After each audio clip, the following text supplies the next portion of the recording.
this ties in really well with my last segment as far as the Strike Force 5 podcast, the Hollywood strike, the Writers Guild strike. This thing's been going on a while now. I don't know where the end is, if the end's in sight. I don't know what this is going to do for Hollywood. I don't know. I don't, I think whenever I see something like this, I think it's the fact that they're letting it go so long. I think that it's contrived. I think they know that something, this is going to create something else. It's almost, think about how to frame this. Um, they'll use, they'll use different negative things to garner or fuss support from people, in general. Like you get that with war, you get that with different political pushes that they'll do if they want to spend money on X. For example, we got the climate crisis thing.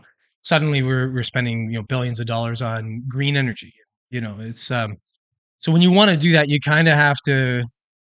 have to push things like this along. So anyway, so I'm digressing a little. Let me read this article anyway about this Hollywood strike.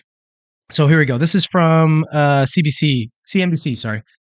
So yeah, dumpster fire of a organization here, but let's see what they have to say about this. So Hollywood shed 17,000 jobs in August amid ongoing strikes. So the U.S. Bureau of Labor Statistics data showed a monthly decrease of 17,000 jobs in the motion picture and sound recording industries, reflecting recent strikes by Hollywood writers and actors.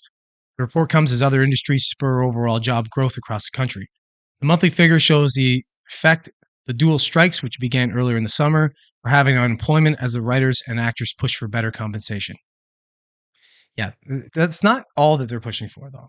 They're saying that, but it's not just that. There's a number of things in there. Some of it's they're afraid of, you know, they're afraid of their jobs being kind of taken away by this whole push to AI. Very easy to get AI to write a script on something and then effectually get rid of someone's job. So there's that in there as well. But here we go. So Hollywood's labor pool is taking a hit as the dual strikes by actors and writers drag on. The film, TV, and music sectors shed a combined 17,000 jobs in August, reflecting strike activity, the U.S. Bureau of Labor Statistics said Friday morning. In contrast, the U.S. economy added 187,000 jobs during the month, spurred by growth in the healthcare, leisure, and construction industries. It topped the 170,000 jobs forecast, according to Dow Jones. See what they're doing here? This is fun. This is CNBC, okay?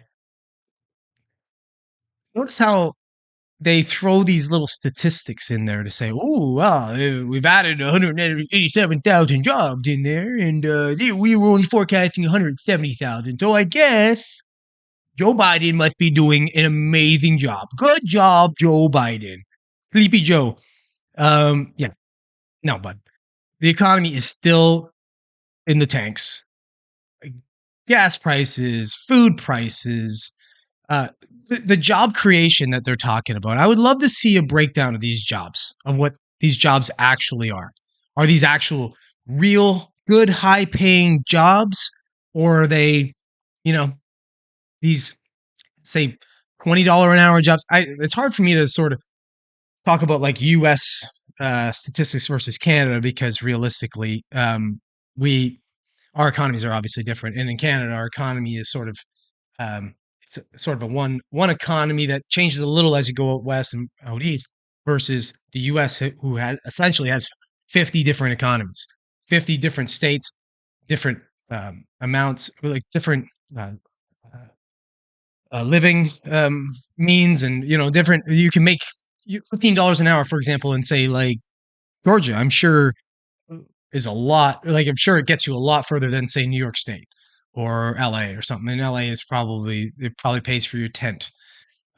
In Georgia, I'm sure $15-$20 an hour probably allows you to live decently comfortable. So anyway, so what I'm saying here is I'd like to see the breakdown of these jobs and see if they're actually legit, but somehow I doubt it. The job losses for the motion picture and sound recording industries underscore one effect of the Writers Guild of America and SAG strikes, which began in May and mid-July, respectively. So the Writers Guild started in May, and then the SAG started in mid-July. In the months since, several notable films and shows halted or wrapped production early. So I'm not going to keep on this, but it says here costs California's overall economy an estimated $3 billion so far. Not costing any of these big guys any money. They just start a podcast. So, you know, but again, if they are giving the money to the writers and such, good on them. I won't disparage that. That's a good move. But this strike here doesn't seem to it doesn't have any end in sight. Let's put it that way. It seems like it's going to keep going. And then if you have things like five of the top late night show hosts going and starting a podcast and then making money and giving it to the writers, which again I think is a great thing. I think it could delay any idea of a resolution on the strike. So maybe Hollywood takes a bit of a haircut. Maybe with all this happening, it actually opens the avenue for some other media outlets, some conservative outlets, or some other independent outlets to actually make some quality stuff again and stop with the bullshit narratives and just trying to feed us any propaganda garbage they can.